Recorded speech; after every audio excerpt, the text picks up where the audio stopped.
नमस्कार मंडळी, श्री स्वामी समर्थ. मी तृप्ती. तुम्हा सर्वांचं माझ्या चॅनलमध्ये खूप खूप स्वागत आहे. स्वामी कृपेने आपला आजचा दिवस शुभ जाओ, आपले सर्व इच्छा मनोकामना लवकरात लवकर पूर्ण हो, हीच मी स्वामींच्या चरणी प्रार्थना करते.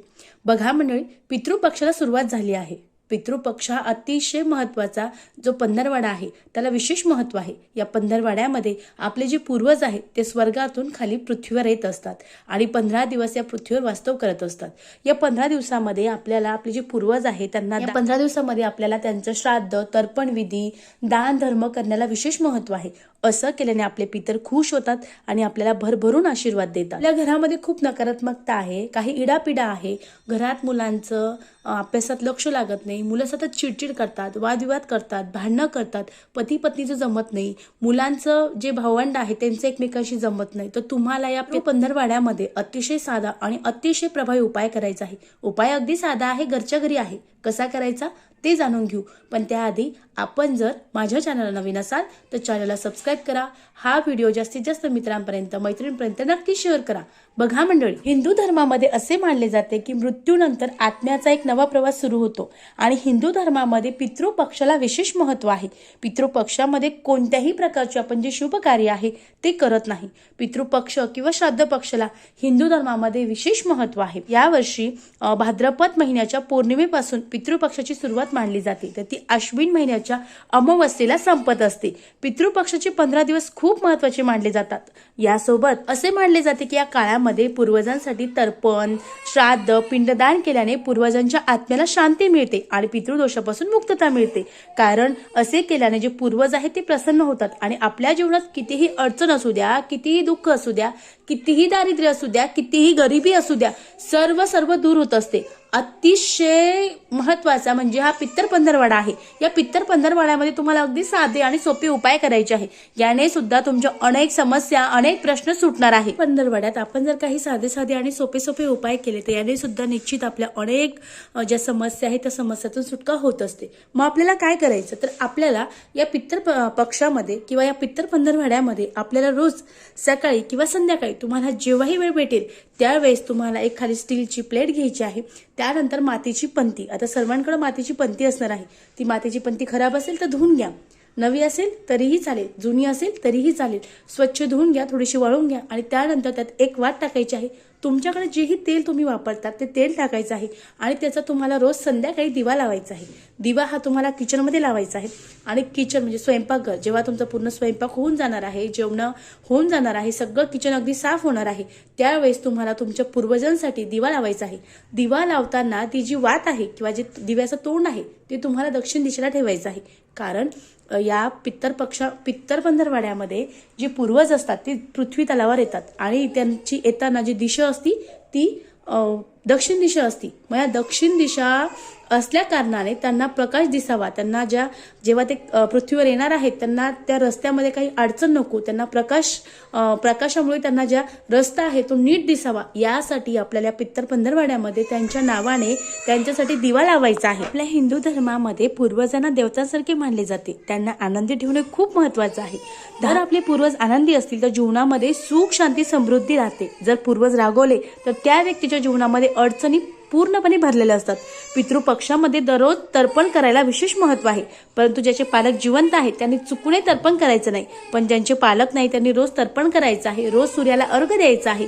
अर्घ देताना त्या शक्यतो काळे तीळ टाका आणि त्याने अर्घ द्या. यासोबत तुम्ही जर रोज दक्षिण दिशेला तोंड करून जे तर्पण आहे ते केले तरीही चालेल, पण ज्याचे आई वडील जिवंत आहेत त्यांनी चुकूनही तर्पण करू नका. तर्पण नेहमी आपल्याला त्यामध्ये थोडंसं पाणी, तीळ आणि काळे तीळ आणि थोडंसं दूध टाकायचं आहे. त्यानंतर पितृपक्षामध्ये तुम्ही जर गायींसाठी चारा किंवा अन्न तयार केले आणि ती जर पहिली भाकरी किंवा जे चारा आहे तो जर गायीला खाऊ घातला तर याने सुद्धा आपल्याला देवदेवतांचा आशीर्वाद मिळतो. आपले जे पूर्वज आहेत ते सुद्धा आपल्यावर खुश होतात, आपल्याला भरभरून आशीर्वाद देतात. या पितृपक्षामध्ये भक्तीने जर आपण गायीला चारा खाऊ घातला तरीही या आपल्याला श्राद्ध केल्याचे जे कर्म किंवा फळ आहे ते सुद्धा आपल्याला मिळत असतं. यासोबत आपल्याला न चुकता रोज जो दिवा आहे तो लावायचा आहे. शक्य झाल्यास यात पित्तर पंधरवाड्यामध्ये अनेक जण कपड्यांचं म्हणजे वस्त्रदान करतात, त्यासोबत अन्नदान करतात. यासोबत ज्या तिथीला आपले पूर्वज गेले आहेत त्या तिथीला जे श्राद्ध पक्ष आहे ते करत असतात. तुम्हाला ज्या तिथीला माहिती असेल त्या तिथीला श्राद्ध पक्ष करा. आम्हाला माहीत नाही तर अगदी एखाद्या गुरुजीकडून किंवा तुमचे जे मोठे व्यक्ती आहे घरात त्यांच्याकडून ती तारीख काढा आणि त्या तिथीला त्यांचं श्राद्ध करा. असं केल्याने सुद्धा जीवनातल्या अनेक अडचणी संपतात, अनेक दुःख संपतात. कारण सर्व दोष हा पितृदोष असतो आणि पितृदोषानेच आपल्याला अनेक अनेक अनेक अनेक जे तोटे आहेत ते होत असतात किंवा अनेक त्रास आपल्याला पितृदोषामुळे होत असतो.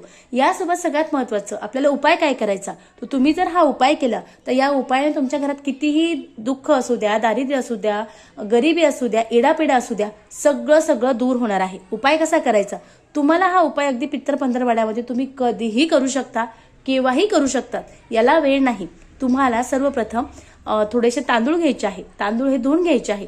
त्यानंतर त्या तांदूळाचा अगदी थोडासा भात तयार करायचा आहे, म्हणजे अगदी 1 वाटी केला तरीही चालेल. ते तांदूळ शिजवताना त्यामध्ये मीठ, तूप किंवा जे तेल आहे ते चुकून घालू नका. जो तांदूळ आहे तो तसाच शिजून घ्या. शिजवल्यानंतर हा शिजून घेतल्यानंतर आपल्याला 2 प्लेटी घ्यायची आहे. 2 प्लेटमध्ये तो भात जो आहे तो टाकायचा आहे, अगदी समान टाकायचा आहे. त्यानंतर त्या भातामध्ये थोडंसं दही टाकायचं आहे. काळे तीळ आहे ते काळे तीळ टाकायचे आहे. तुमच्याकडे काळे तीळ नसतील तर विकत घेऊन या. आणि काळे तीळ टाकल्यानंतर तुम्हाला तो भात जो आहे पहिल्या वाटीतला तो भात किंवा प्लेटमधला भात घ्यायचा आहे. आणि त्यानंतर अगदी आपल्या शेवटच्या दरवाजापासून तर मुख्य दरवाजापर्यंत आपल्याला पूर्ण कोपऱ्यांमध्ये जो भात आहे तो शिंपडत जायचा आहे. आणि शिंपडत गेल्यानंतर आपल्याला मुख्य दरवाजाच्या बाहेर जायचं आहे. आणि त्यानंतर आपल्या घराहून 7 वेळेस तो भात आहे तो उतरून टाकायचा आहे. तो उतरून तुम्हाला बाहेर गाईला किंवा कावळ्याला किंवा अगदी कुत्र्याला खाल्ला तरीही चालेल, तो बाहेर नेऊन टाकायचा आहे. आणि पक्षी किंवा कोणी खाईल असं ठेवायचं आहे. त्यानंतर आपल्या घरात सततचा आजारपण आहे, इडापिडा आहे, मुलं किटकिट करतात, चिडचिड करतात, दात खातात, ऐकत नाहीत, संताप करतात, राग करतात, असं जर असेल किंवा पती पत्नीचं जमत नसेल किंवा सततचा आजारपण असेल, तुमच्या ज्याही समस्या असतील त्या समस्येसाठी तुम्हाला दुसरा उपाय करायचा आहे. आता दुसरा उपाय कसा करायचा, तुम्ही जो प्लेटमध्ये ते दही, भात आणि काळे तीळ घेतले आहे त्या घेतल्यानंतर आपल्याला घरात जेही व्यक्ती आहेत सर्व त्या व्यक्तींना बसवायचं आहे आणि सगळ्यांच्या अंगावरून 7 वेळेस तो भात उतरायचा आहे. आणि त्यानंतर तुम्हाला जो भात आहे तो बाहेर घेऊन जायचा आहे. बाहेर जाताना ओम पित्राय नमः, ओम पित्राय नमः, ओम पित्राय नमः असं म्हणत तुम्हाला जो भात आहे तो बाहेर नेऊन ठेवायचा आहे. पक्ष्यांनी खाल्ला अतिशय उत्तम, नसेल खाल्ला तर अगदी गाय, कुत्रा कुणी आहे ते एखादं पक्षी प्राणी ते खाऊन टाकेल. तसं करायचं आहे. घरात यायचं आहे आणि तुमचे जे पितर आहेत त्यांना नमस्कार करायचा आहे. असं केल्याने आपले किती प्रखर पितृदोष असू द्या सर्व नाहीसं होणार आहे. तुमच्या जीवनात अनेक संकट येतात, त्या संकटापासून तुमची सुटका होणार आहे. बघा मंडळी, आपण अनेक उपाय करतो, अनेक तोडगे करतो, पण आपण जर आपले जे पितर आहेत त्यांना खुश राहण्यासाठी त्यांच्या तिथीला जर श्राद्ध केलं, त्या तिथीला जर अनेक लोकांना जेवू घातलं, अन्नदान केलं, वस्त्रदान केलं, जे गरीब आहे त्यांना गरज आहे त्या गरजूंना मदत केली तर आपले पितर आपल्याला खुश होतात, आपल्याला भरभरून आशीर्वाद देतात.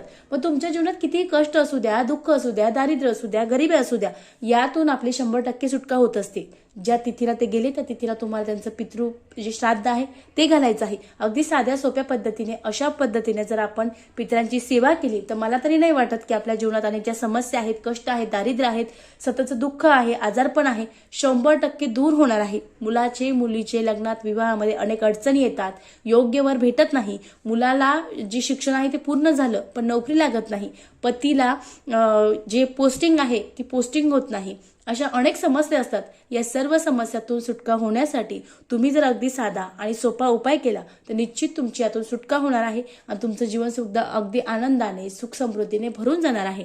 मग त्यामुळे आपल्याला पितृपक्षामध्ये अतिशय साधा सोपा उपाय करायचे आहे.